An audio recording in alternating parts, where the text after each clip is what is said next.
with Liz Truss, who struck me as someone who mimicked being prime minister from the age of 6 and just wanted to perform being prime minister.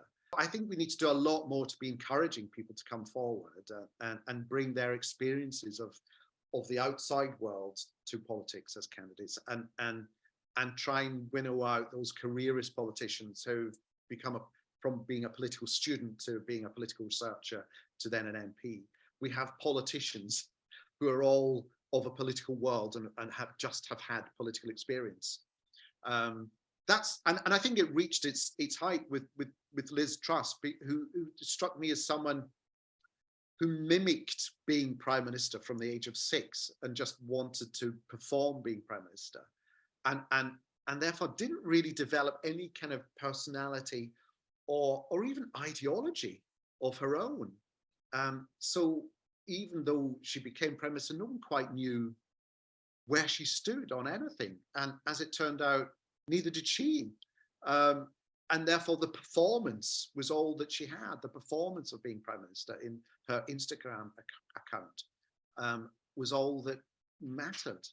And that's where we ended up. So hopefully, if that's it at its kind of starkest point, hopefully we're now beginning to draw back from that and looking around now from people who have a bit of experience and something to say.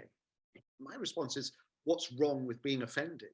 You know, if you have a set of beliefs and opinions that can't withstand a joke, then you can't really have thought them through all that rigorously. You know, you've got to be challenged. You know, in a way, you can discover how much you value certain things if you have them challenged, because you're then forced to think exactly why you value these things.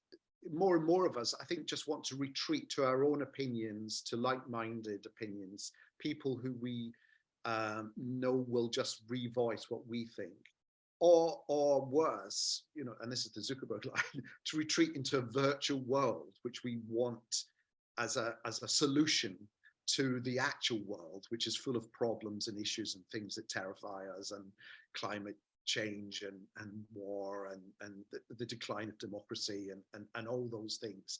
Rather than try and address them, why don't we just retreat to this virtual world where we can, you know, invent a whole new country and a whole new appearance for ourselves and a whole new personality, and just live there for 8 hours a day